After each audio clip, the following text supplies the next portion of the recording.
susah lagi adalah mengubah pandangan mereka tentang budaya dan filosofi tentang api, ya, yang mana kalau api itu biru, ya berarti itu bukan api, gitu.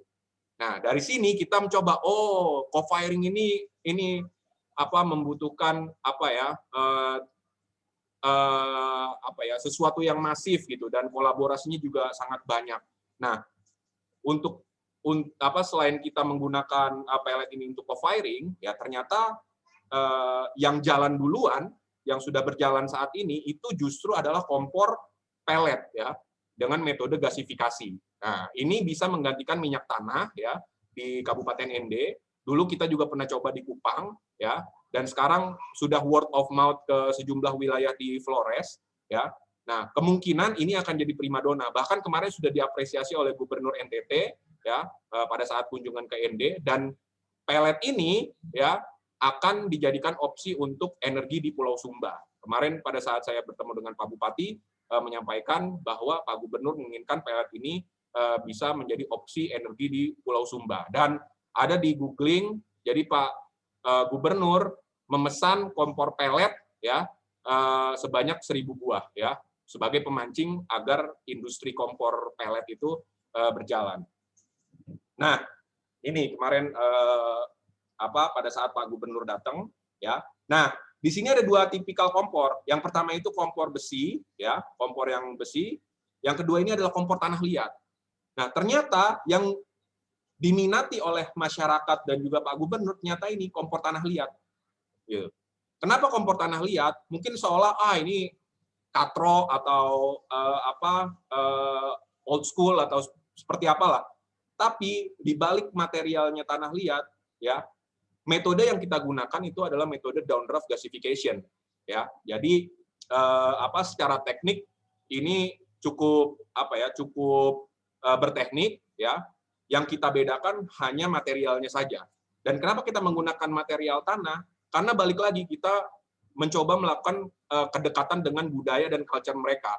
Ingat, walaupun di sana sumber daya alamnya melimpah, tapi perlu pengembangan dari sisi sumber daya manusianya. Jadi kita berusaha untuk dekat dengan budaya-budaya mereka, ya, apalagi di sana masih menggunakan sisi keadatannya masih tinggi. Nah, kemudian di ND juga ya kami menemukan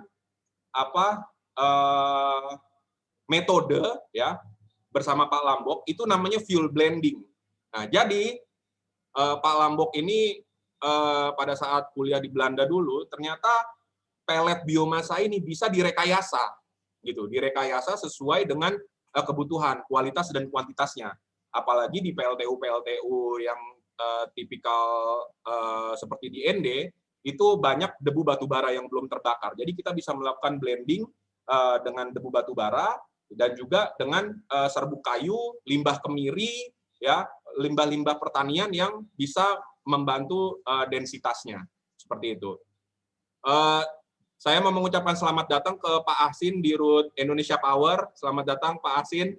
Mohon izin melanjutkan presentasi. Oh ya, silakan, terima kasih, bagus sekali. Ya.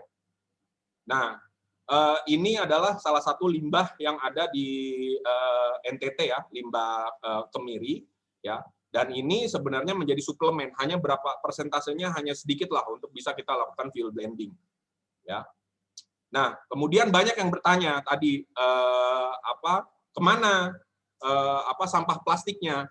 Nah, di sini kita juga mencoba menyolusikan sampah plastik dengan melakukan proses pencacahan ya terhadap plastik-plastik yang sifatnya adalah non PVC ya, seperti kresek dan segala macam, dan akhirnya kita buat batako seperti ini. Nanti ada videonya bisa saya tampilkan. Nah, kemudian ini dikelola juga oleh masyarakat. Jadi TOS itu konsepnya benar-benar kerjasama multi stakeholders seperti itu. Sampai sampah plastiknya pun kita pikirkan bagaimana itu agar bisa zero waste seperti itu. Nah, selanjutnya apa sih teknologi olah sampah di sumbernya?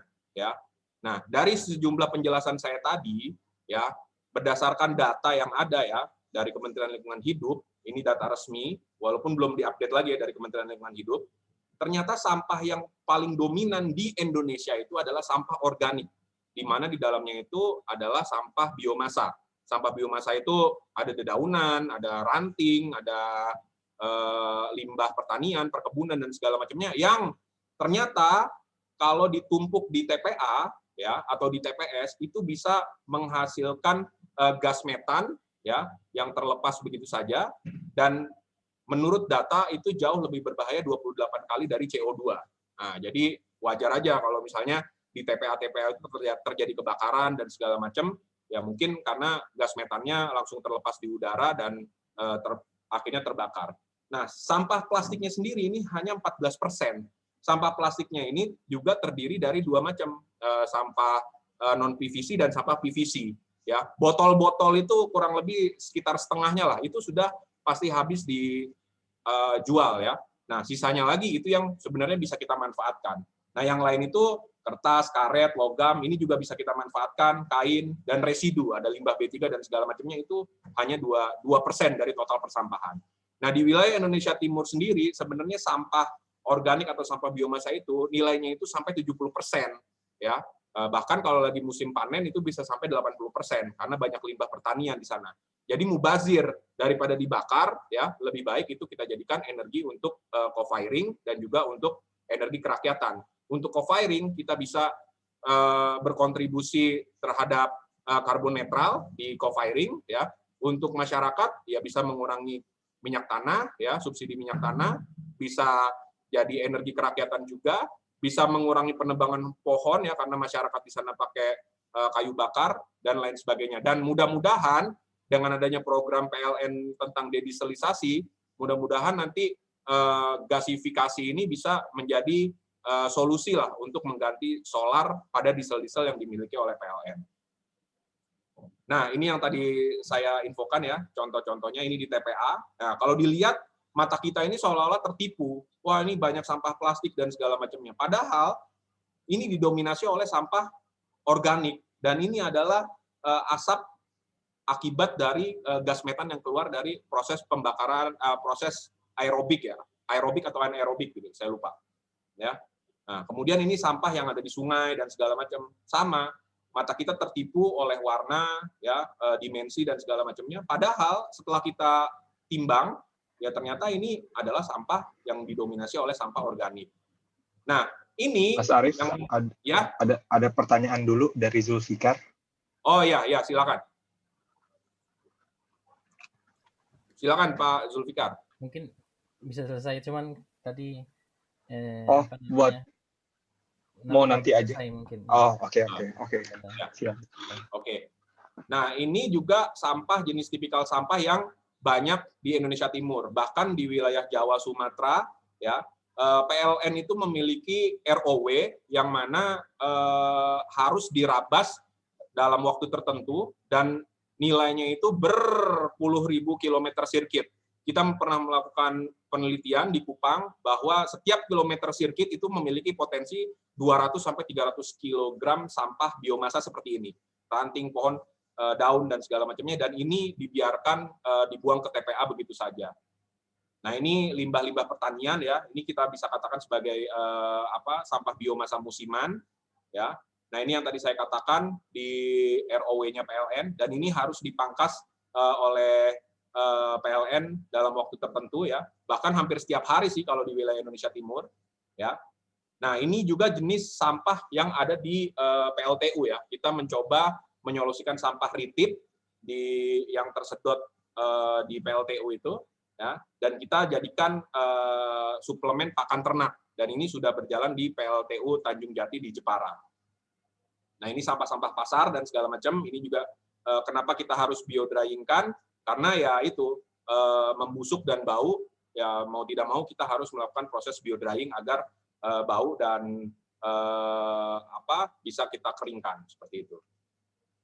Nah, ini dari semua sampah-sampah yang ada, jadi simpulan kami ya sampai detik ini adalah kami yakin bahwa sampah biomasa itu potensinya sangat banyak ya, dan tidak mengganggu tidak ada kaitannya dengan penebangan pohon.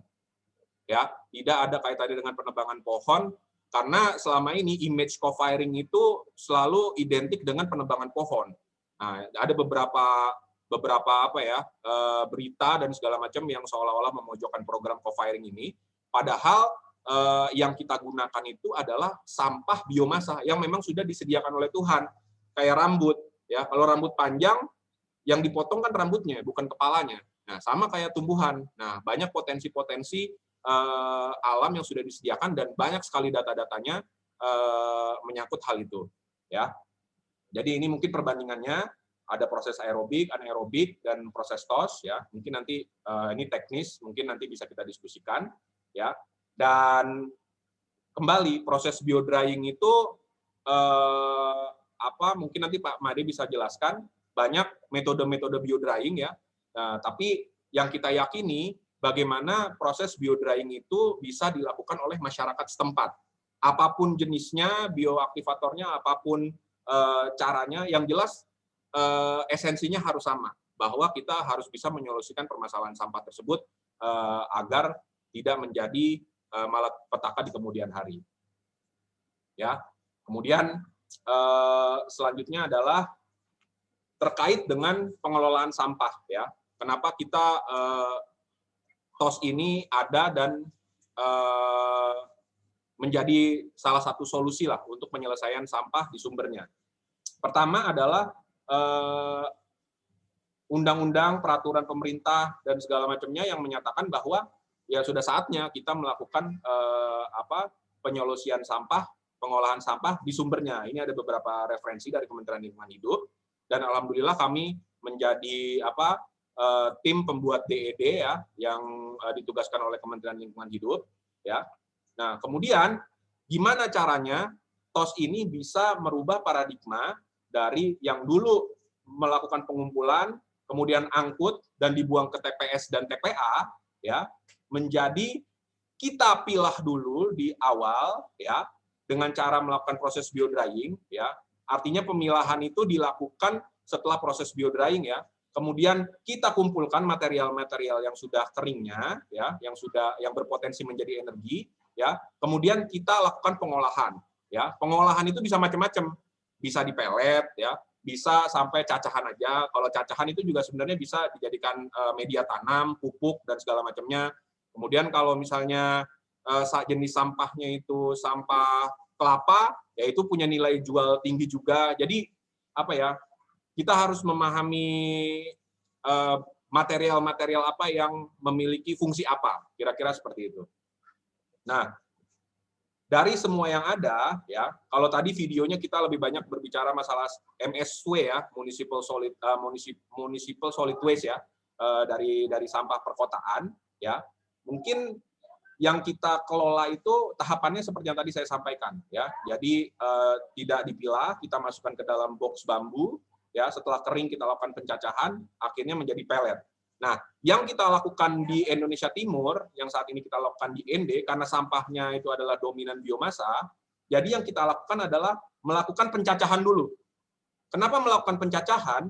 Karena ternyata biomes yang seolah terlihat kering ini, ya, tidak berair dan segala macam, begitu kita cacah, ternyata konten airnya itu tinggi.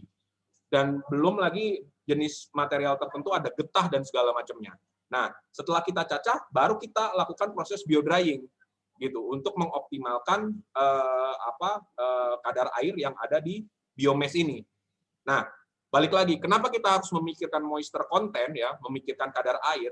Karena kadar air itu jahat, ya, jahat ke boiler, ya, jahat ke kompor, ya, dan sisi pembakarannya juga bisa lama karena konten air tersebut. Nah, setelah itu baru kita lakukan proses peletisasi. Seperti itu. Nah, ini beberapa desain yang kami buat untuk DED Kementerian Lingkungan Hidup ya. Ini berkembang ya. Kalau tadi disebutkan ukuran 2x1x1, nah sekarang kita membuatnya, kita fixkan berdasarkan lapangan, kita membuatnya 1x1x1. Dan kalau tadi Bapak Ibu melihat fix ya, tidak bisa dibongkar-bongkar. Nah, yang sekarang kita buat ini adalah yang bisa dibongkar-bongkar. Jadi rangkanya itu besi, tetap sisanya bambu. Nah, nanti kita bisa packing ya, bisa kita lipat dan segala macam. Nah, ini mungkin bisa dipabrikasi untuk kemudian hari ya.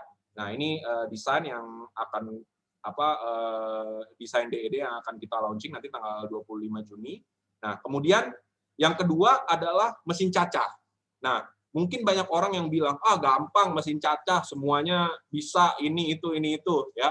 Ternyata pada kenyataannya beda material, beda jenis sampah, beda lokasi, beda suhu, itu beda juga pola treatment-nya. Kita sudah mencoba berbagai macam jenis cacah sampai akhirnya kita membuat dan memutuskan bahwa jenis mesin cacah yang tepat untuk memproses sampah ya, sampah apalagi sampah biomasa itu adalah jenis cutting dan hammer mill. Jadi kita membuat desain mesinnya itu kita kombinasikan ya, ada cutting, ada juga hammer mill-nya. Nah, jadi yang keluar output-nya ini adalah material yang sudah disesuaikan dengan SNI ya. Ini agak loncat ya. Jadi pemerintah sudah membuat SNI tentang pelet ya. Sekarang namanya bahasa Indonesianya bahan bakar jumputan padat ya. Nah, jadi kita menyesuaikan dengan SNI tersebut. Nah, kemudian pelet. Nah, pelet itu juga susah-susah gampang gitu. Kita di sini benar-benar bermain di material dan moisture content. Kalau terlalu kering dia belibet, kalau terlalu basah dia lengket dan segala macamnya. Nah, akhirnya kita membuat bagaimana caranya si material itu bisa sesuai dengan mesin pelet ini. Akhirnya kita membuat desain seperti ini. Ya, nanti teknisnya bisa kita jelaskan lebih lanjut. Nah, setelah kita bisa memproses pelet tersebut, ya, selanjutnya produknya mau dikemanain? Nah, itu kan pasti pertanyaannya, selalu kayak gitu. Di persampahan nasional pasti selalu ditanyain. Setelah disolusikan sampahnya, produknya dikemanain? Nah, gitu. Nah, akhirnya kita mengacu kepada referensi dari Kementerian ESDM. Kebetulan ini sudah menjadi program co-firing nasional ya. Bahkan PLN juga sudah menjadikannya ini sebagai program Green Booster ya. Di sini ada Dirut IP, ada Pak Lambok dari PLN. Ya, mungkin nanti bisa langsung berdiskusi Green Booster-nya PLN itu seperti apa ya.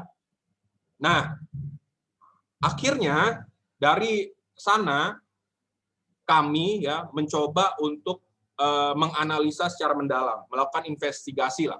Karena saya orang sosial, kayaknya ini adalah bagian saya ini, bagian saya. Rasanya orang-orang teknik sudah selesai di tahapan yang tadi karena kualitas dan segala macam uji coba sudah dilakukan, udah selesai lah istilahnya. Nah, sekarang saya mencoba untuk menganalisa dari sisi sosial dan juga kebijakan publik. Pertama, ya, selama ini orang melihat dari sisi kiri ke sisi kanan, ya, melihat dulu, dan selalu yang saat ini ada itu melakukan asumsi dari isu-isu yang ada. Isu-isu yang ada ini adalah bagaimana pemerintah dapat mencapai target 23% EBT, membangun PV solar. Nah, ini di sini nih orang-orang mengimplementasikan PV solar sekian megawatt. Wind turbine segala macam, tapi tidak melihat kenyataannya bahwa SDM itu perlu di-develop ya. Kemudian bagaimana cara penurunan emisi gas rumah kaca? Sama, masih tahapan membangun PV solar, membangun wind turbine, renewable energy yang lain dan segala macamnya, menyolusikan permasalahan sampah. Oke, tapi tidak melihat bahwa yang dilakukan sekarang sifatnya masih centralized ya. Apapun itu, sampah. Kemudian program co-firing. Program co-firing seperti yang tadi saya bilang, ini juga masih ada pro dan kontra. Penggunaan biomasa dan RDF atau SRF. Ya. Mudah-mudahan ini akan di-clearkan di ND nanti. Gitu. Kemudian program listrik kerakyatan. Ya. Program listrik kerakyatan juga ini ada pro dan kontra ya, terutama masalah SDM. Sekarang muncul lagi isu tentang TKDN dan segala macamnya. Dan yang terakhir adalah ada sebagian orang yang kritis menanggapi bahwa Indonesia itu memiliki kondisi geografis, ekonomi, sosial budaya dan segala macamnya itu berbeda dengan negara-negara yang lain. Jadi tidak bisa kita mengimplementasikan suatu teknologi ya tanpa melihat sisi geografis, sosial budaya dan segala macamnya. Nah, kemudian Yang up to date sekarang, ya, pemerintah akan menghentikan PLTU, itu sudah menjadi agenda nasional ya. Nah, pertanyaannya, kalau PLTU dihentikan, terus mau dikemanain tuh PLTU-nya? Mau dihancurin, mau diapain? Kan perlu perlu kajian yang lebih mendalam gitu. Nah, dari alasan-alasan inilah kami ya, saya Pak Supradi mencoba untuk membalikan menjawab ya, bukan asumsi tapi melakukan observasi, investigasi, dan melakukan sampai saat ini melakukan uji coba, menguji ini satu-satu, melakukan perhitungan dan segala macamnya sampai akhirnya oke, terjadilah TOS di ND, co-firing di ND ya, kemudian program kompor di ND, dan insya Allah listrik kerakyatan di ND. Dan mungkin ya ke depan PLTU ini mungkin nanti namanya bisa berkontribusi juga terhadap EBT ya. Mungkin nanti ke depan PLTU biomasa mungkin namanya, atau PLTU EBT dengan material pellet dan segala macamnya, menggunakan seminimal mungkin bahan bakar, ya kita nggak tahu seperti itu. Mungkin nanti bisa kita diskusikan. Nah, ini yang sebenarnya menjadi tantangan ya, bahwa program EBT dan juga program sampah itu tidak bisa berdiri sendiri ya. Semuanya harus melakukan kolaborasi. Awalnya yang memiliki program co-firing, listrik kerakyatan, dan juga masalah sampah itu cuma 2 instansi ini aja, ESDM dan juga KLHK. Tapi begitu kami mencoba uji 3x24 jam di Kabupaten ND, ternyata yang lebih yang bisa masuk ke daerah-daerah itu ternyata Kementerian Dalam Negeri gitu. Kita merangkul Kementerian Dalam Negeri, dan kenapa kita bisa membuat program kompor untuk mengurangi subsidi? Karena berhubungan juga dengan Kementerian Keuangan. Kementerian Keuangan juga berhubungan dengan SDGs, dengan Paris Agreement, dengan penurunan emisi dan segala macamnya. Dan bagaimana kita bisa memanfaatkan desa-desa itu? Tentunya kita harus juga menggandeng Kementerian Desa. Nah, sekarang berkembang lagi, ada PUPR, ya, kemudian ada Bappenas dan segala macamnya. Jadi semua instansi ini kita banyak aturan yang tumpang tindih ya, tapi kami mencoba untuk mencari persamaannya, kesamaan dari kebijakan-kebijakan yang ada di sejumlah kementerian itu. Nah, akhirnya disepakatilah bahwa kita mencoba untuk melakukan pembuktian di ND, baik itu TOS-nya, baik itu co-firing-nya, ataupun energi kerakyatannya. Nah, ini adalah skema, nanti bisa kita bedah lebih lanjut, ya. Dan ini sebenarnya balik lagi ya, ketika semua agenda sudah ada, ya, PLN sudah melakukan go live juga, di sini ada Pak Aksin ya, Indonesia Power sudah melakukan komersialisasi juga. Nah, permasalahannya sekarang adalah sejauh mana dukungan dari stakeholders. Nah, tentunya kita membutuhkan strategi komunikasi. Dan yang saya pelajari dari Pak Ardian selaku konjen ya, dari Kemenlu, ternyata kalau misalnya program ini bisa kita membuat suatu framing ya, membuat suatu agenda setting ya, jangan-jangan program TOS, program co-firing, listrik kerakyatan, bahkan kompor itu bisa menjadi alat untuk melakukan diplomasi skala internasional. Nah, mudah-mudahan teman-teman di Jerman juga bisa membantu kita. Jadi gimana caranya kita bisa menghidupkan kembali karbon kredit ya dari 2, penyolusian masalah sampah dan juga EBT. Mudah-mudahan ada sesi lanjutan yang bisa kita bedah lebih dalam. Nah, ini yang tadi saya infokan bahwa sekarang kita sudah memiliki bahan bakar SNI, bahan bakar jumputan padat, ya, nanti bisa dibaca. Dan ini beberapa dari ratusan data yang kita punya terkait material-material sampah yang ada di Indonesia. Ini baru sebagian nih. Ada yang dari Bali, ada yang dari Bekasi, dari Batalion Armet, ada yang dari NTB, ya, ada dari Jepara, dari Kupang, dan yang terakhir di ND. Dan semuanya menunjukkan bahwa ini layak untuk dijadikan material energi ya. Kami juga sudah melakukan uji mendetil ya di luar Indonesia ya, waktu itu di Finland, dilakukan oleh salah satu perusahaan ya. Nah, menunjukkan bahwa pellet ini memang layak untuk bisa menjadi pengganti bahan baku energi. Nah, bedanya adalah kalau untuk kebutuhan co-firing kita fokusnya di fixed carbon, ya. Kalau untuk kebutuhan kompor dan gasifier kita berpakunya di volatile matter. Nah, nanti teknisnya bisa kita bahas lebih lanjut. Nah, dari sana akhirnya kita harus membuat positioning nih, Kamsuara membuat positioning. Sebenarnya kita ini ada di mana sih? Nah, kita melakukan analisis value chain ya terhadap kondisi yang ada saat ini. Ya, mungkin Bapak Ibu bisa membaca ya. Jadi kita sudah mencoba menginisiasi TOS di berbagai level dari tingkat kabupaten, provinsi sampai hal-hal yang paling kecil ya. Kemudian yang menjadi kekuatan kita sebenarnya Kamsuara itu adalah kita bisa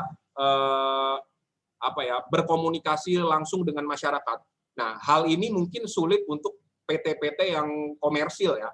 Ya, mungkin beruntungnya startup itu ya kita jauh lebih fleksibel, bisa masuk ke pemerintah, bisa masuk ke masyarakat, bisa masuk ke ya kayak ini organisasi-organisasi nasional dan internasional ya.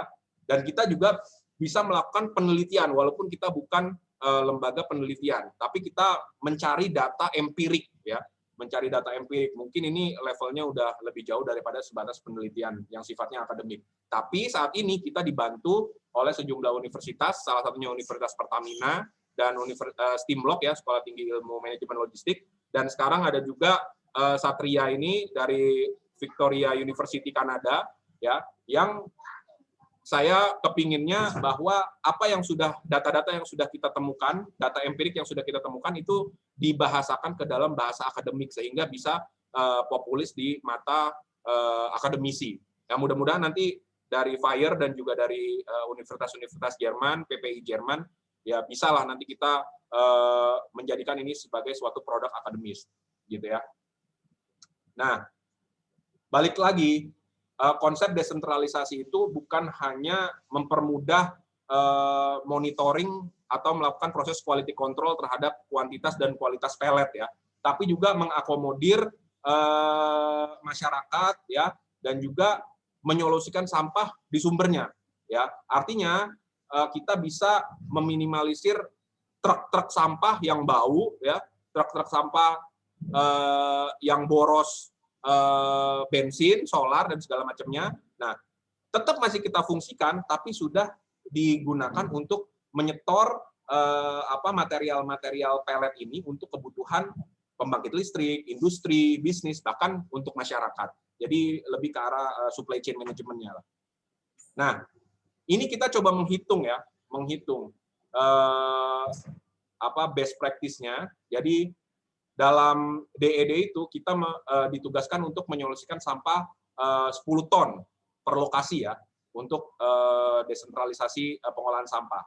Nah, dalam 10 ton sampah per hari ya, ternyata kita hitung sebanyak 3.000 kg itu adalah sampah anorganik bernilai dan juga residu. Nah, artinya ini bisa kita manfaatkan ya, sudah ada marketnya lah, bisa kita pisahkan lah ya.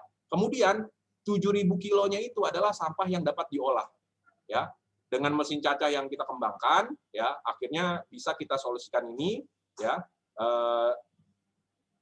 Endingnya adalah cacah dari 7.000 ton ini menyusut lagi menjadi 5.000 ya, artinya konten airnya ini berkurang, sangat berkurang banyak. Nah, setelah ini agar homogen kita lakukan proses biodrying. Nah, proses biodrying ini menyusutkan lagi sampai akhirnya si sampah ini dari 7.000 menjadi 3.500 per kilogram. Dan inilah yang bisa kita manfaatkan sebagai pellet, kurang lebih 3 ton. Nah, untuk case di PLT Eropa, ya, kita membutuhkan paling tidak untuk komersialisasi nanti ya, di Januari 2022, kita setidaknya membutuhkan 20 ton sampah per hari. Nah, pertanyaannya, kenapa tidak dilakukan sekarang kalau semuanya sudah ready gitu? Nah, tunggu dulu. Kita harus membuktikan ini yang ada di kertas. Kita belum tahu kondisi di lapangannya itu seperti apa. Makanya di 2021 ini kita akan mencoba semaksimal mungkin untuk mewujudkan continuous run co-firing hingga 3.000 ton. Seperti itu. Mudah-mudahan ini berhasil dan tentunya ini harus didukung dengan pendanaan dari pemerintah pusat dan juga pemerintah daerah, karena tidak mungkin program sampah ini berjalan tanpa dukungan dari pemerintah. Nah, ini yang tadi saya bilang. Ini kalau Bapak Ibu lihat, ya, begitu sampah cacahannya kita masukkan ke dalam plastik, airnya itu mulai keluar. Artinya konten airnya ini sangat banyak, dan ternyata ya ini salah satu faktor kenapa biomasa juga salah satunya diragukan untuk kebutuhan co-firing, karena konten airnya cukup tinggi walaupun terlihatnya kering seperti itu.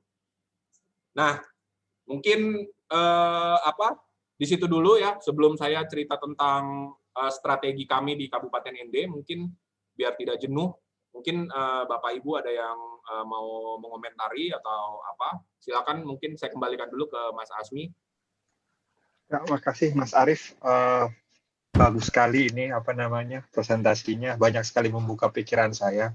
Karena kebetulan juga kemarin Fire belum lama ini melakukan studi kecil-kecilan terkait masalah potensi potensi renewable energy di daerah Jakarta dan sekitarnya. Dan kebetulan memang kalau kita lihat setidaknya di Jakarta hampir tidak ada yang viable untuk diterapkan renewable energy ini kecuali sampah, kecuali pembangkit listrik dengan tenaga biomas ini. Karena itu melihat solusi dari komentar yang disampaikan, jadi langsung membayangkan, wah ternyata sangat possible, bukan suatu hal yang tidak mungkin dan sudah ada di depan mata gitu, bukan masih suatu angan-angan gitu. Oke, mungkin kita masuk dulu ke ini ya, pertanyaan. Ada Zulfikar, silakan. Zulfikar, silakan, dari perkenalkan dulu dari mana nama dan dari mana asalnya. Silakan. Ya. Nama saya Muhammad Zulfikar Islami, bisa dipanggil Izul atau Zulfik. Asal dari Braunschweig di Jerman. Kebetulan saya baru ya sedang master di bidang master energi. Mohon maaf, bisa kerasan sedikit suaranya, Pak? Suaranya kecil banget ya. Halo? Cukup. Iya, Pak. Agak kurang jelas kalau di Indonesia, Pak. Jauh. Maaf. Oke. Teriak aja dikit, teriak dikit ya. Jadi saya masih mahasiswa master di bidang energi dan energi terbarukan juga, dan kita juga ada dalam bidang pengolahan sampah gitu. Jadi prinsipnya sebenarnya prinsip yang digadang-gadang oleh Eropa, yaitu sampah itu gimana caranya diolah dengan menghindari termische Verbrennung. Jadi pembakaran di akhir itu orang-orang Eropa mau mengurangi di situ. Kenapa? Karena sebenarnya kalau kita lihat di siklus karbon, ya kalau di siklus karbon, kalau kita bayangkan semua sampah nanti dibakar gitu, atau waste to energy, semuanya dibakar, maka siklus karbonnya pun jalannya lebih cepat daripada kalau kita menghindari karbon itu dibakar gitu.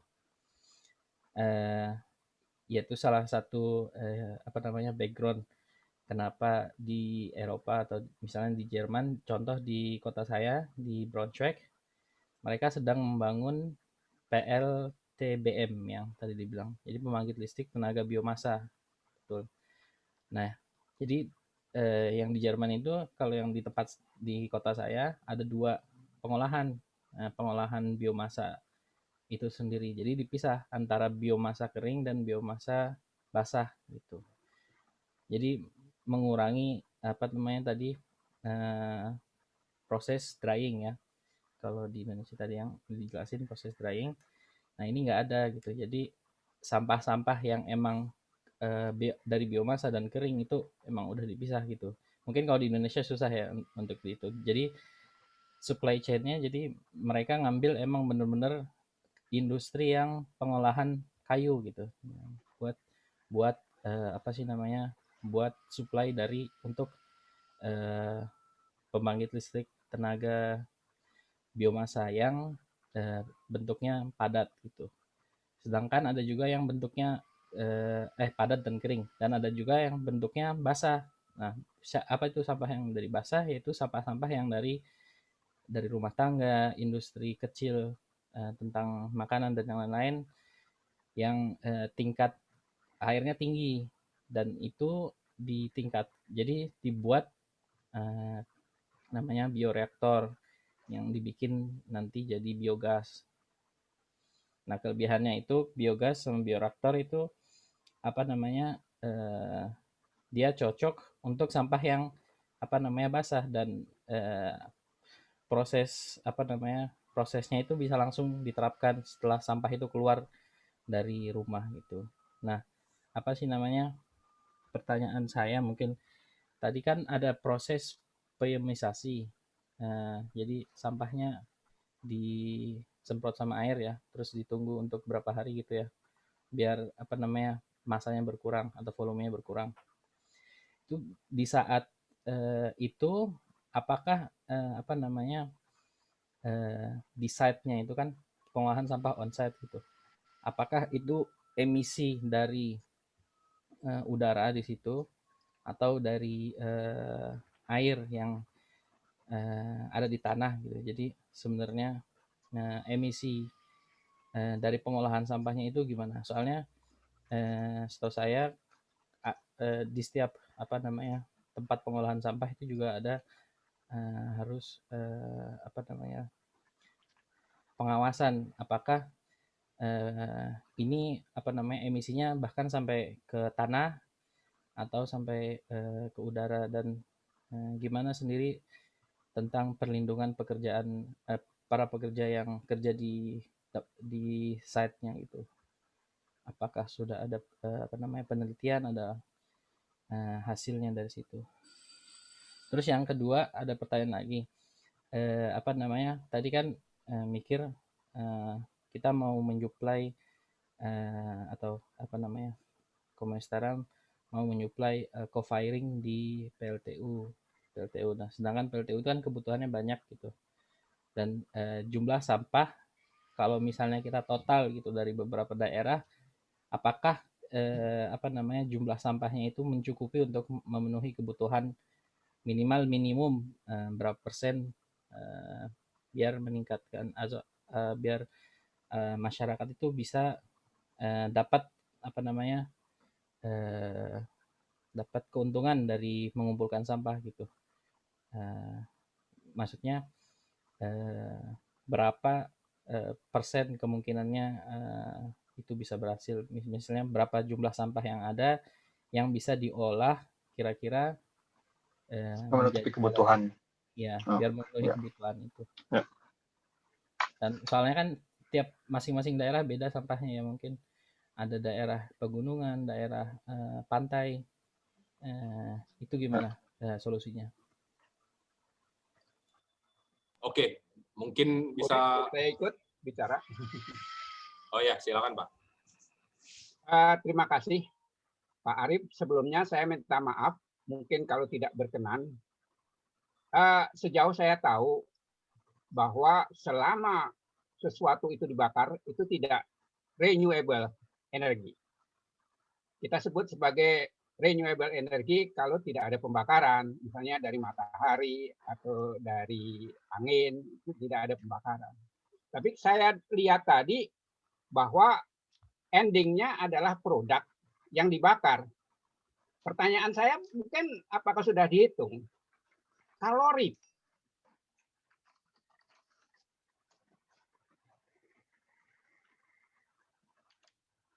per kilogramnya? Sebab kalau untuk memasak air 1 kilogram sampai kemudian sampai panas, kalau kita bandingkan dengan coke sama-sama dibakar, kalau kita punya coke 4 biji itu dari pagi sampai sore dia akan menyala terus, bisa dibakar terus. Tapi kalau dengan pellet, saya kok agak sedikit maaf ya, berapa kilogramnya? Nah, kemudian tadi ada juga pengertian tentang pengeringan, firing itu. Sama-sama butuh energi. Kita mau menciptakan energi kok sebelumnya udah dipakai dulu energi, dari mana energinya? Sebenarnya kan harus kalau dari sampah langsung dibakar, langsung itu membutuhkan mengeluarkan energi. Nah, energinya itu sebagian dibalikkan lagi kepada suatu proses pengeringan. Tapi kalau sebelumnya sudah dikeringkan, dari mana energinya? Yang kedua tadi seperti yang tadi saya katakan, kenapa tidak pakai cook aja? Cooknya itu 1 kilogram berapa kalori yang dia keluarkan dari pagi sampai sore hanya dengan 5 cook. Ya, kadang-kadang sampai begitu. Kemudian yang ranting-ranting dan cabang-cabang pohon itu jangan dibakar. Jadikanlah itu sebagai particle board. Itu jauh lebih bernilai. Kadang-kadang apa sih particle board? Ya mungkin dari bapak-bapak nanti bisa gampang bikin particle board itu. Tadi sama-sama dibikin pellet, kasihkan lem jadi press. Jadi particle board itu jauh lebih bernilai daripada itu. Mungkin sekian dulu, mungkin yang lain nanti akan saya anukan. Terima kasih. Ya, silahkan Mas Arief untuk menanggapi. Oke, ini pertanyaannya teknis lah ya. Jadi mungkin bisa langsung dijawab sama Pak Made Brunner dan Pak Supriyadi lah. Langsung ke ahlinya. Silakan Pak Made menjawab yang apa? Yang tadi yang pertama. Pak Supri, monggo Pak. Nanti saya sambil tambahkan. Baik, terima kasih Pak Zainal. Jadi sebelum saya menjawab, kita konsensus dulu ya. Ini dari awal filosofi kita itu bukan or, which one is better than what, ya. Tapi and, ya. Karena jumlah sampah itu jutaan ton lah, jadi nggak usah berebutan mana yang paling baik, ya. Mau digester, sebelum masuk ke sini, kami juga main di digester. Tapi ya tadi tinggal nyolok-nyolok gitu kan. Yang di sini ada 2 proyek. Suwung dan Pasar, kemudian Bantar Gebang. And that tidak sampai hanya 1 tahun udah berhenti. Nggak usah dibahas lah. Tapi itu kita main di sana, ya. Kemudian TPS 3R juga itu digester, ya. Saya main di sana. Tapi yang bisa diselesaikan hanya sampah busuk, sisa makanan. Sementara yang 70% tadi tetap aja dibawa ke TPA, ya. Tapi itu not bad. Ya. Nah, yang kami selesaikan, kebetulan aslinya sih saya bukan orang sampah, saya orang listrik ya. Sebetulnya listrik kerakyatan. Listrik kerakyatan saya juga mainnya di PLTS. Ya, ya nggak usah berdebat lah apa yang renewable, tapi saya persempit. Pokoknya jangan fosil. Fosil itu udah jatah anak cucu cicit kita yang digerotin oleh kita. Udah stop fosil. Ya. Nah, kita membuat pengganti batu bara fosil atau BBM fosil itu dengan renewable. The real renewable yang betul-betul bisa diterbarukan itu adalah biomass. Bisa ditanam, bisa dipanen. Itu definisi saya, tidak untuk diperdebatkan. Kalau matahari, air, saya orang PLTA, saya membangun PLTA di mana-mana di PLN. Itu bukan terbarukan, tapi terberikan. Ya, begitu airnya kering, ya habis. Mataharinya malam, hilang. Tapi biomass itu human control, we can control, bisa nanam, ya. Bahkan setelah jadi sampah pun butir klorofilnya masih ada, menyimpan energi matahari, nggak akan hilang energi. Ya. Jadi saya kira itu yang kita pilih, ya. Tapi yang lain tetap jalan. Saya juga main menyelesaikan di TPA, ya. Yang sudah terlanjur di TPA kan harus diselesaikan. Tapi untuk mengurangi junjungan di sini masalahnya beda dengan zaman dulu. Ya. Sekarang TPA itu semua udah hampir full capacity. Sehingga betul-betul sampah jangan lagi ke TPA. Di samping truknya itu juga bikin polusi. Tiap subuh saya bawa rumah itu kelewatan truk sampah. Sehingga harus selesaikan di sumber. Nah itulah filosofi. Jadi 1000 kali 1 sama dengan 1 kali 1000. Ya. Zaman saya kuliah itu economies of scale. Kalau bisa membangun yang gede itu pasti lebih ekonomis. Tapi sekarang biaya untuk bikin yang gede itu jauh lebih besar dari efisiensi yang didapat, sehingga dibikinlah di 1000 tempat 111, which is di Sumber. Itu pilihan, ya. Tidak untuk diperdebatkan, itu pilihan, silakan, ya. Mau pakai model di Sumbernya bisa, mau pakai kita punya istilah mechanical biological treatment juga bisa, mau incinerator boleh, tapi kalaupun mau sekarang udah dilarang di Indonesia, ya. Dengan ini incinerator sudah tidak boleh lagi, apapun alasannya itu udah dilarang, ya. Jadi kita memakai biological treatment sama manual semi mechanical. Energinya tidak harus dari kita, itu energi yang dikasih Tuhan, ya. Ali Imran 191. Bakteri itu doyannya belerang.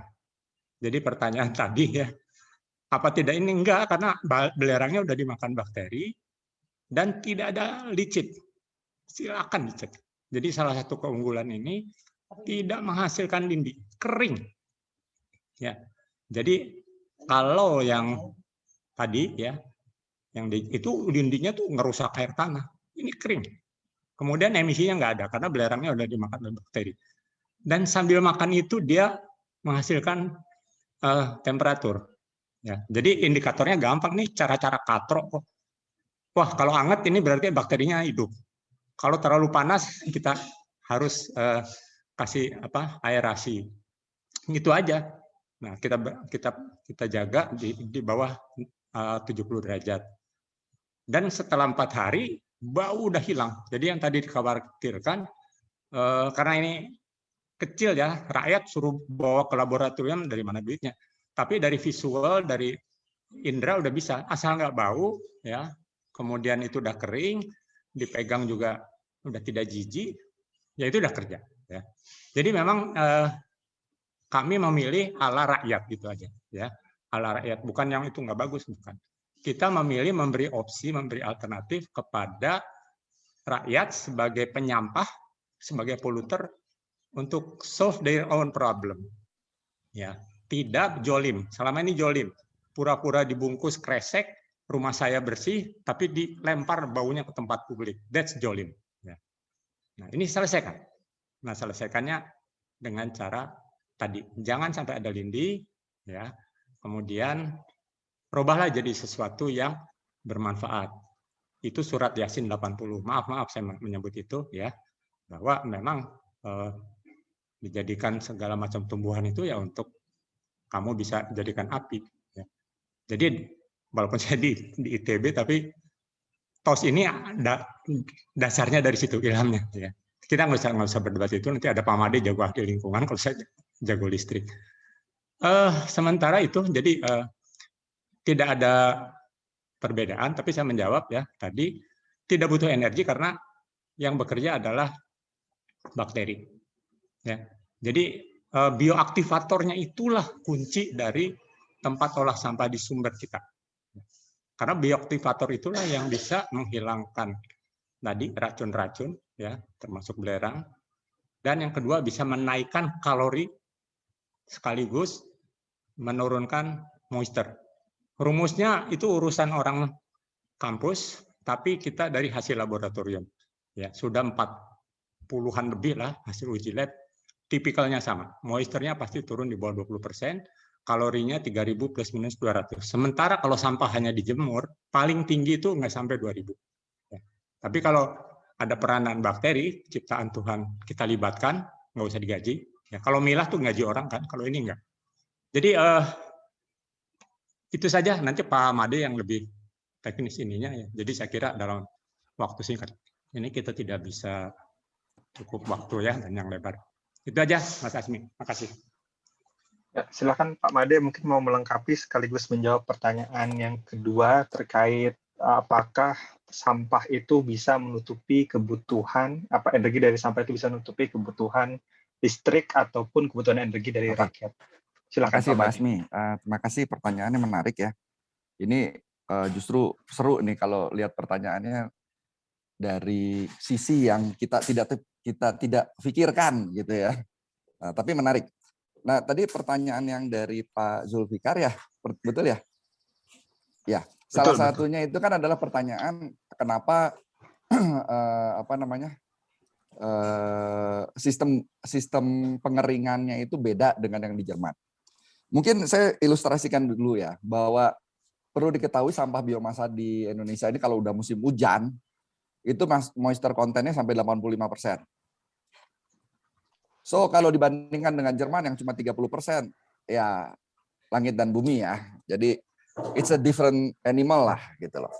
Nah, kenapa kita melakukan pengeringan dengan menggunakan biodrying? Ini sekaligus mencoba menjawab pertanyaan dari Pak, mohon maaf Pak, saya tadi Pak Zainal Pak ya, mohon maaf Pak. Pak Zainal. Itu karena kita memanfaatkan seperti tadi yang Pak Supriyadi katakan, pengeringan secara alamiah. Dan kenapa kita menggunakan sistem secara manual? Kita lihat ini pengolahan setempat. Kapasitas maksimum 10 ton. Kita tidak berbicara untuk pengolahan sampah kota yang sampai 7.000 ton dengan menggunakan mechanical system dan segala macam. Tapi sumber. Ya, jadi small is beautiful lah gitu ya. Jadi kecil-kecil tapi banyak gitu loh. Memang ini menjadi tantangan sendiri bagaimana menjaga kualitas, menjaga konsistensi dan segala macam. Memang itu menjadi tantangan. Tapi kembali ke prinsip bahwa kita ingin mengolah sampah di sumbernya. Kecil tapi banyak. Nah, dengan demikian yang tadi Pak Yadi katakan bahwa kita menggunakan semi automatic. Semi automatic atau semi mechanical-nya di sini masih ada libatan tenaga manusia, masih melibatkan alam dalam mengolah proses pengeringannya, tetapi kita juga menggunakan mesin cacah dan mesin pelet. Nah, seperti yang tadi Arif sudah bilang, mesin cacah dan mesin pelet itu juga banyak menurunkan moisture content. Nah, di sini tadi menggelitik dari Pak Zulfikar menanyakan bagaimana masalah K3 dari si workers. Kalau mau jujur, pengolahan sampah di TPS itu sebenarnya saya pernah bermain di sana. Itu kalau boleh saya ungkapkan, itu dahsyat. Sampah di Indonesia ini bukan terurai, tapi terbungkus dan terbungkus dan terbungkus. Saya katakan sampai 4 kali. Contohnya adalah Pampers yang berisi aneka corak warna, itu dibungkus sama plastik, disatukan lagi dengan sisa makanan, dibungkus plastik lagi, terakhir dibungkus plastik lagi biar wangi. Nah, begitu dibuka, bom atomnya keluar. Nah, itulah sampah di kita. Jadi maha dahsyat ya untuk mengolah sampah di Indonesia ini. Terus kenapa nggak dipilah? Pak, jangankan disuruh dipilah, jangan suruh buang ke jalan aja setengah mati, Pak. Kita negor orang, ditampol orang jadi yang ada. Jadi fenomena seperti kayak gini ini kita harus capture semua. Oleh karena itu, kita mencoba membuat suatu sistem yang Pak Yadi katakan katro. Back to basic. While kita mengedukasi orang untuk lambat laun melakukan pemilahan. Well, pemilahan apakah diperlukan atau tidak? Yes. Pada saat mesin cacah itu bekerja, kita tidak bisa memasukkan batu, Pak. Rusak. Masukin besi, nggak bisa. Kaca, bahaya. Itu bisa nembak ke orang yang mencacah. Makanya pencacah itu harus menggunakan kacamata. Minimal. Lalu kita menggunakan juga masker ya. Yang kebetulan COVID ini berkah juga ya, untuk kita selalu pakai masker, jadi terlindungi juga, mau nggak mau nih. Tapi memang terima kasih Pak Zulfikar tadi sarannya untuk K3 kita akan perhatikan lagi, walaupun kita sudah mengarah ke sana. Nah, terkait dengan apakah energi yang dihasilkan itu cukup? So far, energi yang kita hasilkan dari pelet itu sekitar 3.000 plus minus. Dalam kondisi kering. Dan kenapa kita bersikukuh bahwa kompor itu merupakan salah satu solusi? Saya ambil contoh, tadi saya baru bicara dengan rekan yang di ND. ND ini terkenal mempunyai problematik stunting. Kalau Anda tahu berapa harga minyak tanah di sana, per 5 liter itu kalau lagi musim parah, itu bisa Rp75.000. So, untuk hidup mereka, itu gaji mereka mungkin di bawah 1 juta. Hanya untuk bahan bakar sebanyak itu, kecil ya, 5 liter itu sedikit sekali, itu mereka menghabiskan mungkin hampir 10% dari gaji mereka. So akhirnya apa? Mereka akan memakan sesuatu yang tidak terolah, mengakibatkan stunting. Dari stunting, produktivitas mereka menurun. Ini saya beri gambaran real di lapangan. So kalau ditanyakan apakah energi ini mau didebatkan bahwa ini tidak environmental friendly atau segala macam, it's debatable. Seperti tadi Pak Yadi bilang. Apakah dia bisa mereplace bahan bakar lain? Kita sudah menghitung, harusnya ada, mungkin Arif bisa mengeluarkan itu, kita sudah menghitung kalau 1 kilogram bahan bakar pelet ini kita bandingkan dengan berapa rupiah LPG, minyak tanah, dan bahan bakar lain. Itu sudah ada di tabel kita. Ini masih merupakan alternatif yang lebih murah. Mungkin sekitar sekian dulu jawaban saya, Pak. Oke, terima kasih Pak Made. Mungkin Pak Supriyadi mau menambahkan ini lagi. rule of thumb aja ya. 1 kilogram biomass itu 1 kWh. Ya. 1 kilogram biomass itu bisa dihasilkan dari 3, ini rule of thumb ya, bisa 3,5. Kira-kira sepertiganya lah. Jadi 3 ton sampah bisa menjadi 1 ton biomass. 1 ton biomass itu bisa menjadi 1000 kWh. 1000 kWh itu kalau satu rumahnya sehari 100 berarti 10 rumah. As easy as that. Ya. Dari situ bisa dihitung, saya udah hitung, kalau dibandingkan dengan harga batu bara, ya, tergantung, ya. Ini masih hampir inilah equal lah, plus minusnya 10-20%. Tapi kalau dibandingkan dengan LPG, sepertiganya paling sedikit bisa sepertiga harganya. Dengan minyak tanah lebih dari separuh lebih murah. Ya. Dengan kayu bakar separuh lebih murah. Dengan arang juga sepertiga lebih murah. Itu ada gampang sih ngitungnya dari nilai kalor aja ya. Kalau ini 3.300 kilokalori, kalau LPG kan 10.000 atau 11.000 kilokalori ya per ininya. Kalau batu bara itu tergantung, ada yang 5.500, harganya berapa. Tapi harga batu bara di Indonesia itu harga, menurut saya harga rada-rada inilah, karena externalities tidak dihitung. Bagaimana dia merusak hutan, merusak ekosistem ya. Untuk bisa menjadi itu tidak dihitung. Sehingga harga batu bara yang ada di ini menurut saya secara hitung-hitungan SDG itu nggak bisa. Harusnya batu bara itu tidak semurah ini. Ya. Tapi oke lah, anggap saja sama dengan batu bara. Cuman ya menangnya apa? Dengan mengganti batu bara 1 ton itu sama dengan kita mendeposit batu bara yang tadinya mau dibakar, tapi kita ganti dengan biomass ya. Kita punya simpenan kayak deposito kan. Kalau 10.000 ton ya punya 1 juta ton punya simpenan yang akan dipakai nanti tentunya sudah value-nya ya, kalau pakai value of money 10 tahun 20 tahun lagi lebih tinggi. Jadi itu saja ya, kita bisa mendeposit atau saving fossil fuel ya, yang notabene fossil fuel itu juga sangat merusak ozon. Itu no disagreement lah kalau itu ya, bukan kata saya. Jadi memang dan biomass ini ya boleh aja tadi ya, kalau mau dibikin plywood apa juga silakan, itu tetap ya. Tapi ini juga bisa dibuat dari eceng gondok, putri malu, alang-alang ya. Kalaupun nanti stok habis nih untuk Pak Julfikar ya. Ini banyak persepsi sampah terbatas di kota. Enggak, ini bukan sampah kota aja ya. Kalau perlu kita nanam sampah, tanah tandus itu kita tanemin aja, alang-alang, putri malu, semak belukar yang 1 bulan itu di halaman rumah saya itu rumput teki alang-alang itu seminggu itu udah berapa kilo itu, hanya 100 meter persegi ya. Jadi which is under human control ya. Saya punya hitung-hitungannya, saya ada tulis di beberapa jurnal, silakan di Google aja ya. Beberapa kategori. Kategori pertama itu sampah hutan-hutan. Hutan belantara, jungle, dan forest itu pasti nyampah. Ada kayu, ranting. Yang kedua perkebunan. Yang ketiga pertanian. Yang keempat public place dan pertamanan. Yang kelima, tanah tandus yang juga bisa ditanami oleh tanaman liar gitu kan. Yang kelima baru sampah kota. Which is sampah kota hanya volumenya nggak sampai 10%. Yang besar tuh yang lain. Jadi mengenai kecukupan supply untuk co-firing, yang di ND pun ya, sampah kotanya nanti Arif bisa jelaskan, Pak Lampu bisa jelaskan.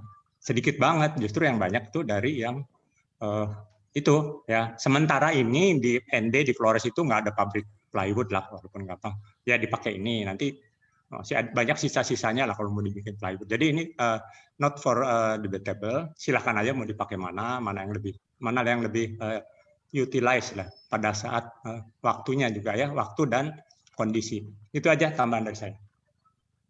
Sedikit sebentar. Terima kasih saja. Supriyadi. Siap.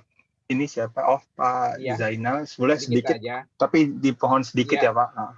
Tadi kan yang dicari adalah bagaimana memberikan membuat satu energi untuk masyarakat.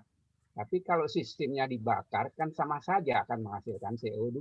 Apakah itu dalam keluarga kecil-kecil, kalau umpamanya ribuan orang dikalikan berapa gitu kan, dalam satu hari juga akan menghasilkan banyak CO2. Kan begitu. Nah, sekarang masalahnya adalah bagaimana tidak menghasilkan CO atau yang bisa meracuni udara. Kan begitu. Kalau kayak gitu, kenapa nggak bikin besar saja? Kemudian nanti CO2-nya hasilnya disuntikkan aja di tanah, dia akan menjadi full minyak bumi. Nah, itu kan menjadi begitu. Nah, seperti kita sampah basah gitu, kenapa nggak dibuat aja satu lubang-lubang yang agak 5 meter kali 5 meter dengan dalam 5 meter, kemudian ditimbun, nanti akan keluar gas oksigen. Kalau ada begitu 1000 lubang-lubang seperti itu dihubungkan satu sama lainnya, kenapa nggak bisa bikin listrik? Akhirnya tidak usah masak pakai kompor, tapi pakai energi listrik. Kan lebih bagus daripada kompor. Hanya itu saja. Maaf, terima kasih.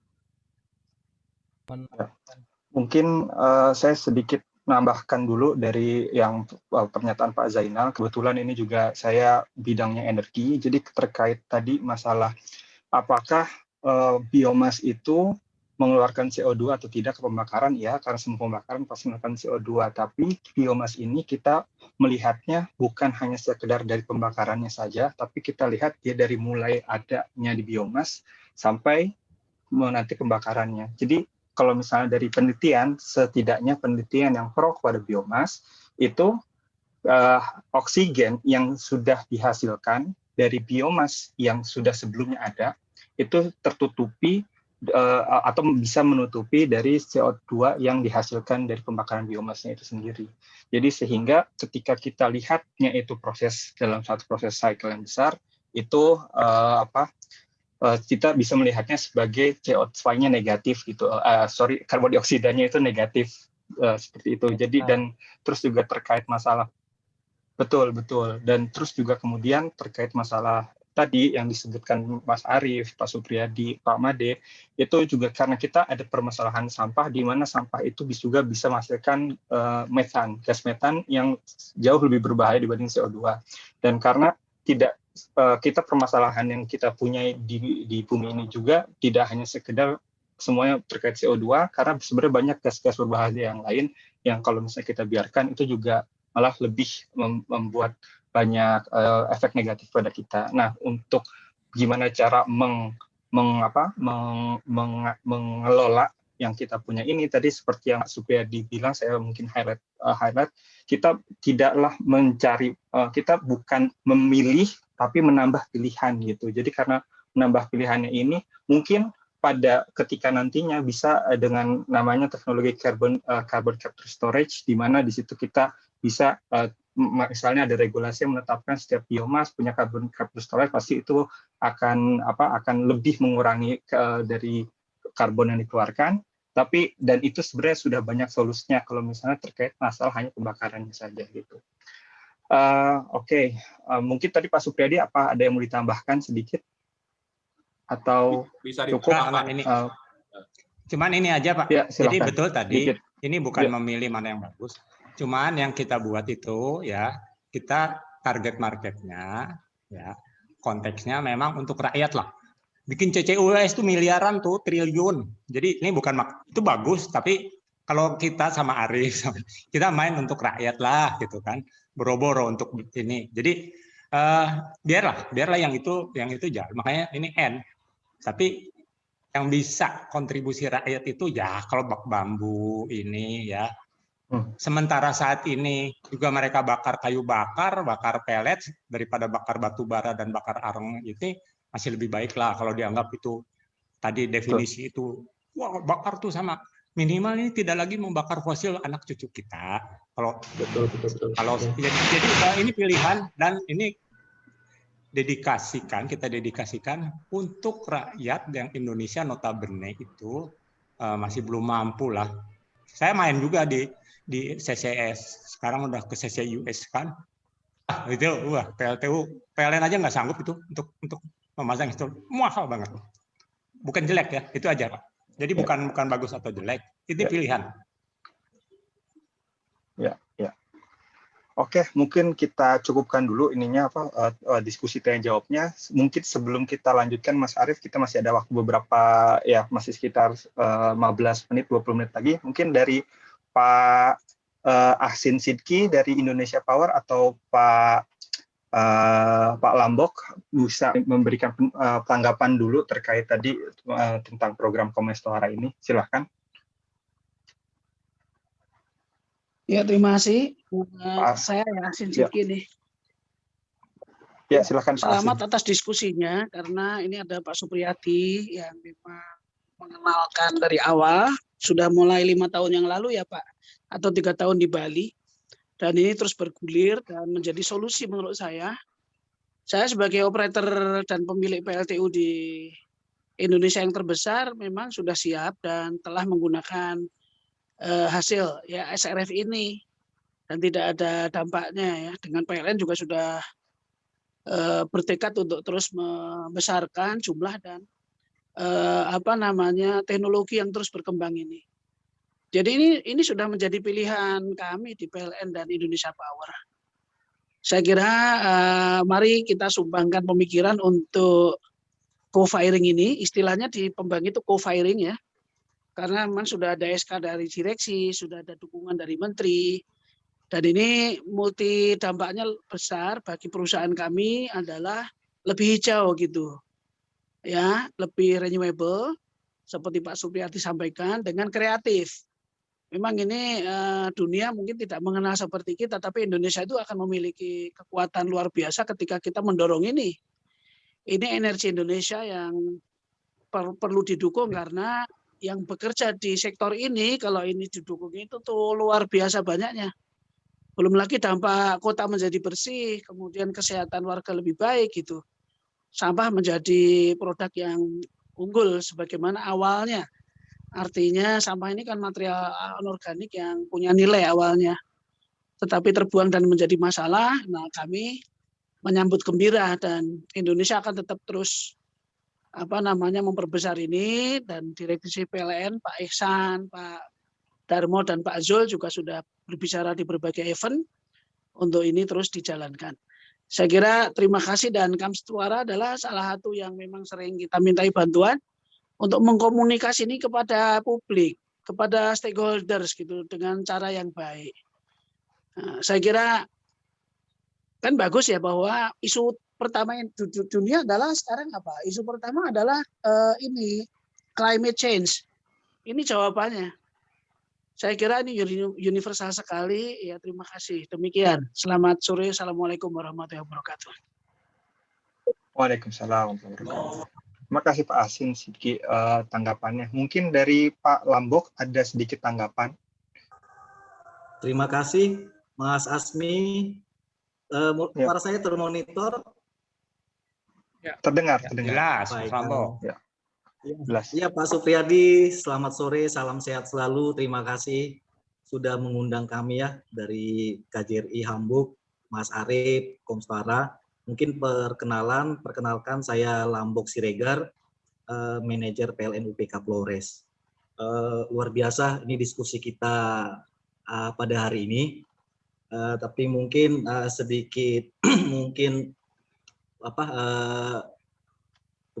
seperti expose ya, sedikit expose lah tentang bagaimana teknologi olah sampah di sumbernya atau kami sebut TOS-ND itu berkolaborasi dengan co-firing PLT Eropa. Sebenarnya interest kami PLN itu, kami tidak punya interest untuk mengelola sampah karena itu kan tanggung jawab pemerintah daerah sebenarnya. Tapi ada keterhubungan antara pengelolaan sampah dengan co-firing. Di co-firing itu sendiri bukan program Flores saja, bukan program kami saja, tapi itu program pusat. Tapi kemudian kami di Flores memilih jalan yang berbeda dari unit-unit lain. Pada umumnya co-firing itu ada beberapa opsi yang diambil, yaitu HTE atau hutan tanaman energi dengan menggunakan wood chip. Nah, kami konsisten menggunakan mengelola sampah. Kalau tadi saya mengikuti diskusi tentang pengelolaan sampah ini, mungkin point of view-nya harus sedikit spesifik. TOS-ND itu spesial. Jadi sampah di Flores itu jauh berbeda dengan sampah di Tangerang dan sampah di Bogor. Karena background masyarakat kami ini agraris. Jadi memang sampah kami itu bukan hanya dari sampah penduduk saja ya, tapi juga dari kegiatan ekonomi masyarakat kami yang dominan adalah petani. Contohnya jerami, kalau habis panen itu dibakar. Kemudian cangkang kemiri, sabut kelapa. Nah, itulah yang kemudian kami kelola. Kemudian untuk pemerintah daerah kami sebenarnya tidak begitu tertarik sebenarnya dengan isu co-firing sendiri dan emisi. Karena pertanyaannya begini, saya langsung ditanya Pak Bupati dalam diskusi ya, Pak Lambok, kalau misalnya kita bisa mencapai EBT 23%, apakah masalah kemiskinan di masyarakat kita itu akan tersolusikan? Enggak kan? Misalnya co-firing kita itu, co-firing PLT Eropa itu sukses karena salah satu dari target co-firing itu adalah menurunkan biaya pokok. Jadi kita menyediakan bahan bakar yang lebih murah dari batu bara. Sebenarnya kalau ditanya prioritasnya apa sih, mengurangi emisi atau menurunkan biaya? Menurunkan biaya sebenarnya. Tapi dengan menurunkan biaya, kita menurunkan emisi. Jadi itu bahasa politis ya sebenarnya. Pertanyaannya, kalau PLN bisa menurunkan biaya, apakah tarif listrik turun? Tidak. Tapi ternyata setelah dalam perjalanan yang seperti disampaikan Mas Arief tadi, banyak hal yang secara langsung berdampak kepada masyarakat. Salah satunya masalah minyak tanah tadi. Jadi seperti yang disampaikan Pak Brunner, masalah di Flores itu kemiskinan. NTT itu provinsi nomor 3 termiskin di Indonesia. Sebenarnya bukan karena daerah itu tidak kaya dengan sumber daya. Kaya sekali, luar biasa. Ikannya, kemudian hasil komoditi alamnya, kedelai, kita sebutkan aja kemiri, dan itu komoditas-komoditas internasional. Tapi tidak serta-merta mengangkat masyarakat kami itu menjadi sejahtera. Ada beberapa hal yang salah satunya adalah distribusi energi di NTT itu belum berkeadilan. Misal kalau di Jawa minyak tanah itu harganya 3.000, di Flores itu 7.000. Karena kos distribusinya luar biasa. Jalannya masih jauh, ada di perbukitan. Kalau masyarakat kami tidak memiliki uang untuk minyak tanah, mereka harus menggunakan kayu bakar. Terjadilah deforestasi. Itu yang menjadi perhatian bupati kami. Bagaimana masyarakat itu tidak lagi menebang hutan karena masalah perut itu masalah hidup. Dan ketika mereka membakar kayu untuk memasak, muncullah toksin. Mungkin kalau orang combustion engineering tahu ini. Kalau terjadi pembakaran tidak sempurna, muncullah toksin yang sangat mematikan, namanya karbon monoksida. Kalau kita nginep di rumah-rumah, begitu mereka memasak, itu rumah itu penuh dengan asap, sehingga muncullah stunting, muncullah kematian balita, itu menjadi masalah di NTT. Sehingga ketika kami berbicara dan kemudian kita melakukan demo kompor, Karena kompor yang kita gunakan tuh dia dengan metode gasifier atau pyrolysis ya. Mungkin kalau orang yang teknik paham bagaimana aspek pyrolysis itu lebih mengefisienkan pembakaran sehingga menjadi lebih stoikiometrik, sehingga tidak muncul gas-gas beracun seperti karbon monoksida. Karbon dioksida itu jelas adalah bagian dari hukum alam, pasti terjadi. Hanya memang kalau masalah isu emisi di Flores itu tidak menarik karena memang tidak relevan. Kami adalah daerah kami adalah pengemisi terendah mungkin se-Indonesia karena kemiskinan itu setara dengan jumlah emisi yang dikeluarkan. Kalau kita hitung berapa KWH per kapita, pengemisi terbesar itu adalah masyarakat di Pulau Jawa. Harusnya mereka yang dipaksa menurunkan emisi, bukan kami. Kira-kira gitu Mas Asmi. Tapi karena ini konteksnya nasional, kan ini ada keunggulan itu yang kami bahasakan, sehingga banyak hal sebenarnya memang itu secara langsung akan menjadi benefit. Tapi benefit yang paling terbesar adalah bagaimana kami bisa menyediakan energi yang terjangkau kepada masyarakat dengan mengoptimalkan sumber daya yang kami miliki. Jadi secara sederhananya TOS ND dan co-firing itu kami sinergikan untuk mencapai namanya energi berdikari. Energi berdikari itu adalah kemandirian energi yang bertumpu pada sumber daya, yang bertumpu pada energi terbarukan, yang bersumber dari energi terbarukan dan bertumpu pada sumber daya lokal. Jadi itu yang kami gulirkan di sini sehingga muncullah inovasi kompor pelet, kemudian ada lagi inovasi kompor tanah liat, kemudian ada lagi inovasi mesin cacah kantong plastik. Sebenarnya kalau masalah sampah plastik yang menjadi masalah itu kantong kresek. Kalau kayak botol-botol dan lain-lain itu sudah ada solusinya, itu sudah di recycle ya dan sudah banyak dilakukan. Kemudian sampah kantong plastik ini yang masih menjadi masalah. Kami menghadirkan inovasi mesin cacah kantong plastik.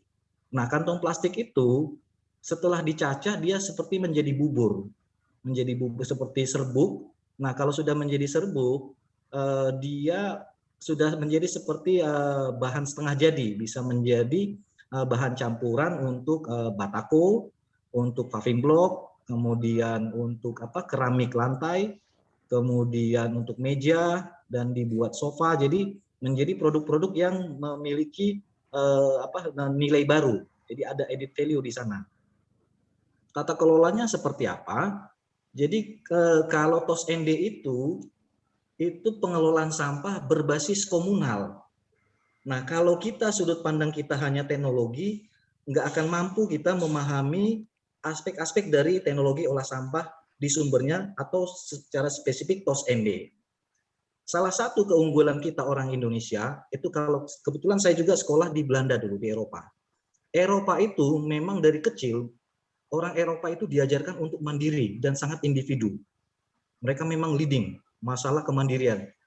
Kita akan lihat banyak orang tua itu tidak ditungguin anaknya. Mereka harus survive sendirian, ke swalayan sendirian, ke rumah sakit sendirian, sehingga semua fasilitas publik harus bisa mengakomodir kebutuhan difabel ya atau manula. Nah, di Flores pada umumnya di daerah-daerah tertinggal kekeluargaan dan gotong royong itu masih sangat kuat. Sehingga itulah yang kami optimalkan, menelurkan, melahirkan pengelolaan sampah berbasis komunal ini.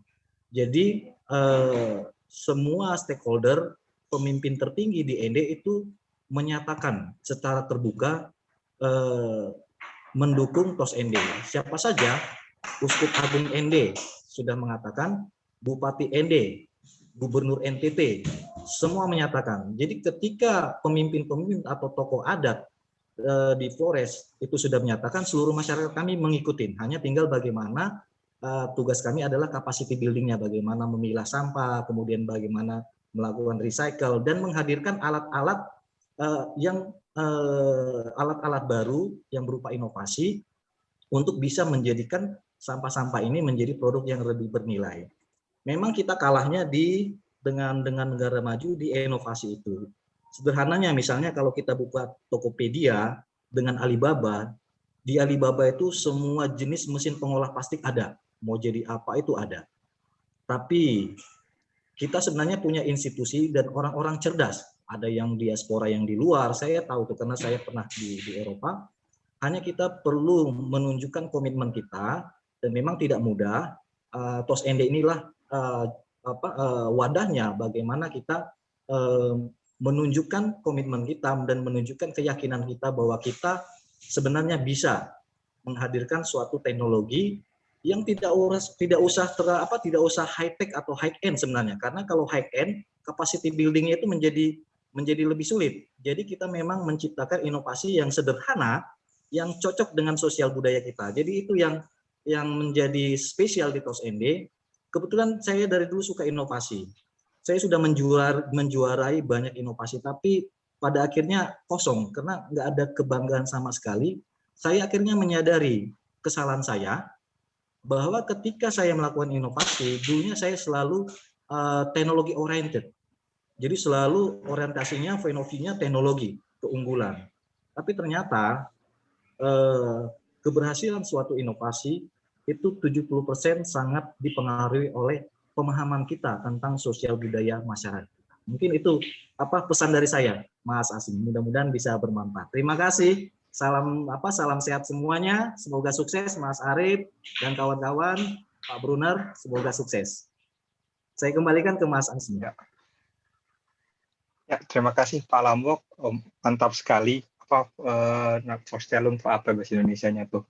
Gambaran bagaimana pemaparan, betul sekali, gambaran pemaparan terkait apa yang terjadi di ND. Dan memang itu ya, memang kadang tuh saya juga terutama ya melihat sejauh ini tuh kadang kita memang tadi sangat teknologi oriented, tapi pada akhirnya yang penting adalah acceptance dari masyarakat, karena itu juga yang sekarang sebenarnya sedang terjadi di Jerman, di mana masyarakat menolak untuk membangun wind turbine, dan itu sebenarnya menjadi sebuah permasalahan juga yang besar dari pemerintah Jerman. Padahal tahun 2022 besok sudah tidak ada lagi nuklir, dan tahun 2030 sudah ingin tidak memakai pembangkit listrik tenaga batu bara sama sekali. Sehingga kalau tidak ada wind turbine, maka tidak mungkin bisa Jerman menutupi kebutuhan listrik dari untuk listrik dari masyarakatnya. Sedikit mungkin ini ada Pak Yoga mau mengkomentar sangat sedikit aja ya Pak, karena kita sudah sedikit lewat waktunya. Ini kita asik sekali 2 jam, nggak kerasa. Ini gini, kita kan punya pendapat spread the good news gitu ya. Saya mendapat informasi sangat awal sekali dari Pak Supriyadi, Kang Supri, teman saya kuliah dulu. Kemudian beberapa kali ada kesempatan untuk mendengarkan renewable energy.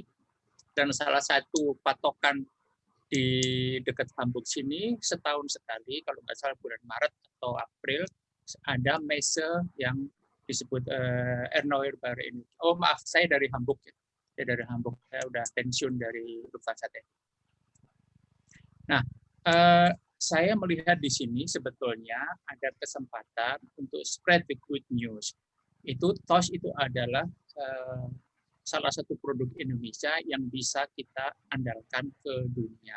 Jadi saya bisa bayangkan, misalkan ide ini bisa disampaikan di messe atau di mana kerjasama antara FIRE, Konjen RI di Hamburg, bahkan mungkin KBRI, lalu juga dengan Mas Arif, Pak Supri, untuk mungkin hadir di dalam messe tersebut. Dan saya bayangkan kalau message ini sampai ke Afrika, ke negara-negara yang miskin, di mana alamnya sebetulnya bersahabat, kita bisa menggunakan bakteri yang free, almost free gitu ya, tidak seperti negara 4 musim. Kalau itu bisa spread sampai ke, misalkan ide TOS ini sampai ke seluruh dunia, itu menurut saya itu sumbangsih yang sangat besar dari kita untuk dunia. Itu saja. Jadi mungkin kalau bisa katakanlah didukung oleh, maaf nih, Ibu Dewi ada di sini, tadi Bapak Konjen juga ada dari KJRI, lalu FIRE yang domisilinya di Jerman, kemudian kerjasama dengan Pak Mas Arief, dengan Pak Supri, dan rekan-rekan dan Bapak-Bapak Ibu yang lain, itu menurut saya sangat baik. Kita memang berjuang untuk Indonesia, tapi tidak ada salahnya kalau juga ini kita bisa usahakan di level internasional. Terima kasih. Terima kasih Pak Yoga, sangat membuka itu insight-nya, dan memang sepertinya ini salah satu teknologi yang bisa kita pasarkan sebenarnya, tadi seperti Pak Yoga bilang, karena banyak sebenarnya riset yang terkait masalah mengolah sampah yang sama seperti bioma seperti ini, tapi selalu permasalahan yang saya temukan sendiri di paper-paper yang saya baca itu bagaimana terkait masalah pemisahannya, bagaimana terkait masalah pembakarannya, dan bagaimana untuk memahamkan kepada masyarakatnya. Dan ternyata tadi dari Komestora sudah berhasil di 2 tempat, dan bisa jadi di masa-masa depan itu lebih banyak lagi yang bisa diterapkan dan masyarakat yang menerimanya. Mungkin sedikit closing statement dari Mas Arief sebelum kita tutup acaranya. Silakan Mas Arief. Ya, terima kasih Mas Asmi. Mohon share lagi. Ya. Jadi intinya dari entah karena ini sudah jalannya atau seperti apa, ya. Plus karena saya basicnya adalah orang sosial, jadi saya ingin menjadikan momen TOS ini, momen co-firing dan juga listrik kerakyatan, bukan hanya berbicara masalah teknis saja, tapi berbicara sampai aspek-aspek sosial budaya, culture, dan segala macamnya. Nah, walaupun ya secara teknik tadi Pak Asin dari Indonesia Power dan Mas Lambok mengatakan tidak ada masalah, ya, tapi balik lagi, karena saya sangat concern dengan supply chain management, jadi saya kepingin memastikan bahwa semua supply and value chain manajemennya berjalan dengan baik, ya, terutama dari sisi kualitas dan kuantitas. Dan yang terakhir adalah bagaimana program ini bisa kita sebarkan sampai ke seluruh penjuru dunia. Karena di sini kita membawa nama Indonesia, membawa nama PLN, ya, membawa nama Indonesia Power, ya, dan yang lebih penting lagi saat ini, ya, kita tahu NTT itu akan menjadi pusat pertemuan dunia ya di Labuan Bajo, dan Kabupaten ND itu adalah salah satu hub-nya. Ya, dan di sana ada banyak pariwisata, destinasi-destinasi wisata dan segala macamnya. Jadi mohon share sedikit, ini ada satu poster. Saya ingin mengajak rekan-rekan sekalian untuk bisa kelihatan ya, untuk bisa hadir di Eduwisata TOS ya, tanggal 24 sampai 28 Juni. Ya, di sana kita akan melakukan kick off continuous run co-firing hingga 3.000 jam sampai Desember nanti.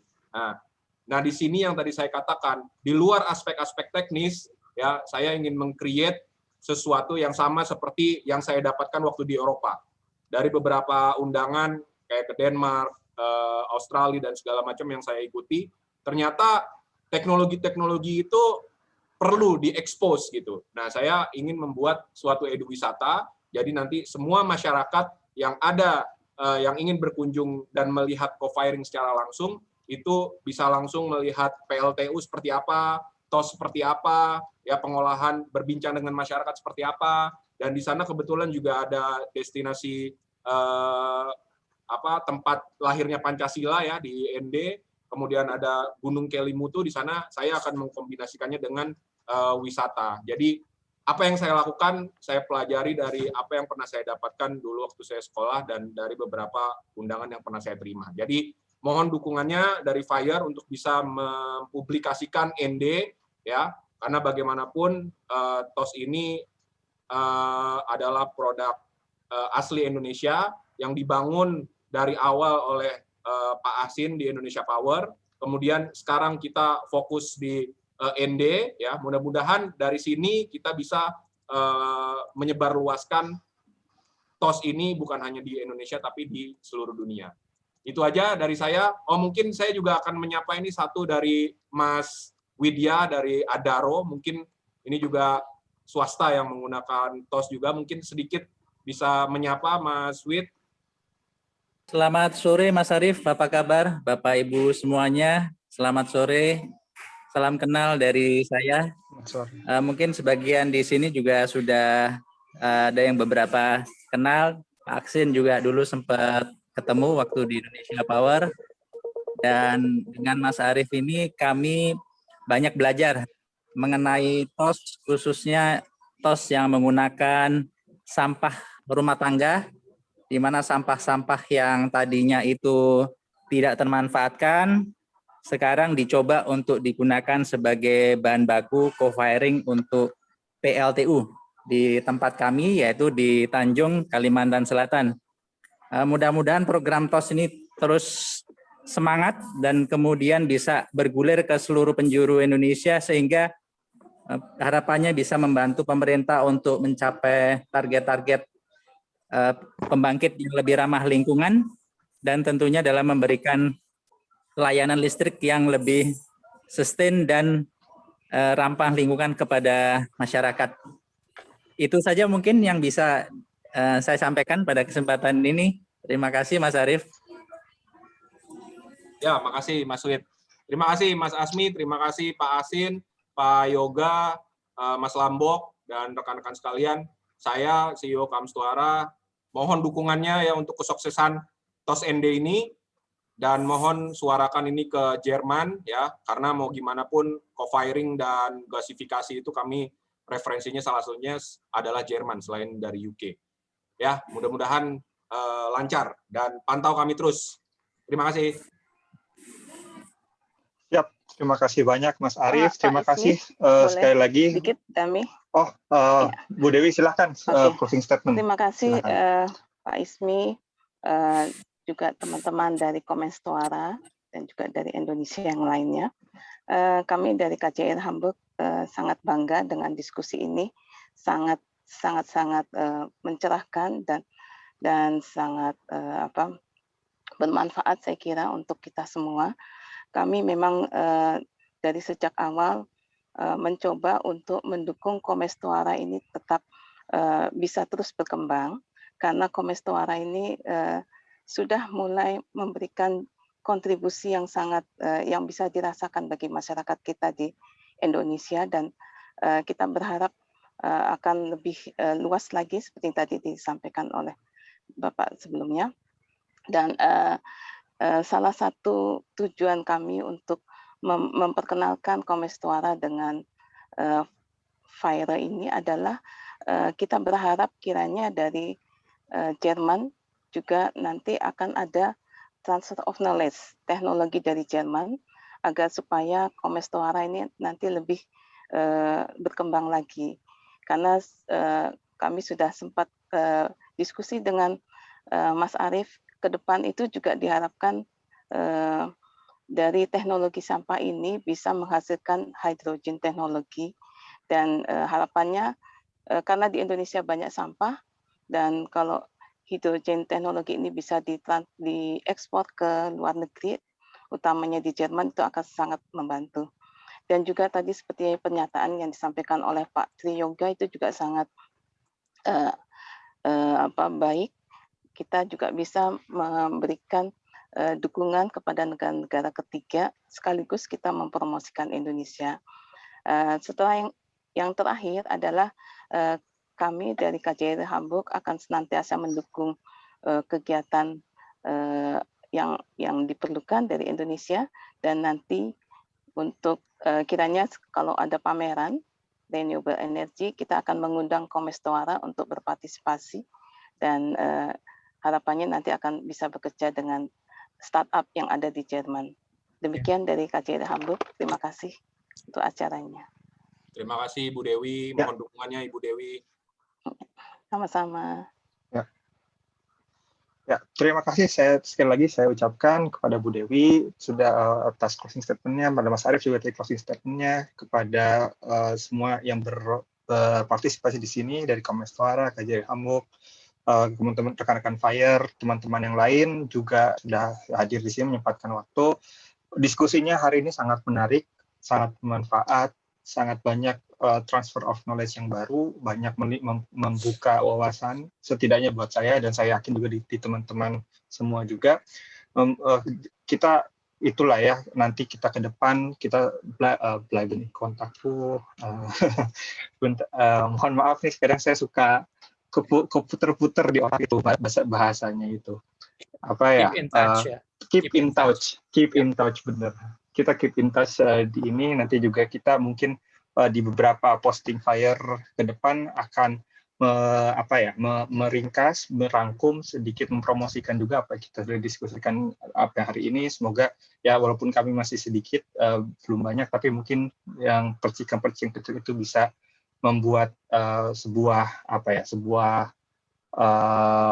api yang lebih besar lagi, dan nanti di forward lagi oleh orang, Oke, mungkin itu saja dari saya. Saya mohon maaf, undur diri kalau misalnya saya ada kesalahan dari segi kata, dari segi apapun, dari segi organisasi pula. Saya sekali lagi ucapkan terima kasih kepada semuanya. Dan sampai ini ya, karena kini kita masih juga dalam keadaan pandemi, semoga semuanya sehat selalu, semoga selalu jaga kesehatan, selalu fit, selalu kalau misalnya ada sesuatu segeralah untuk ke dokter.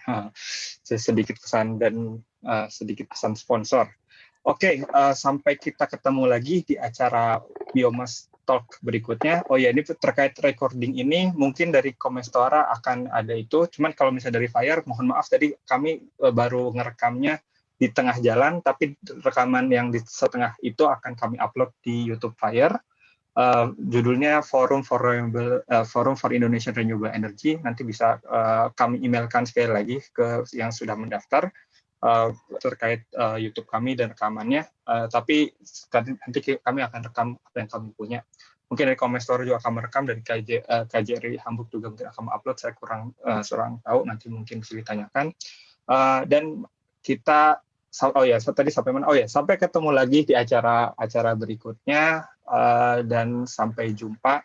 Wassalamualaikum warahmatullahi wabarakatuh. Waalaikumsalam.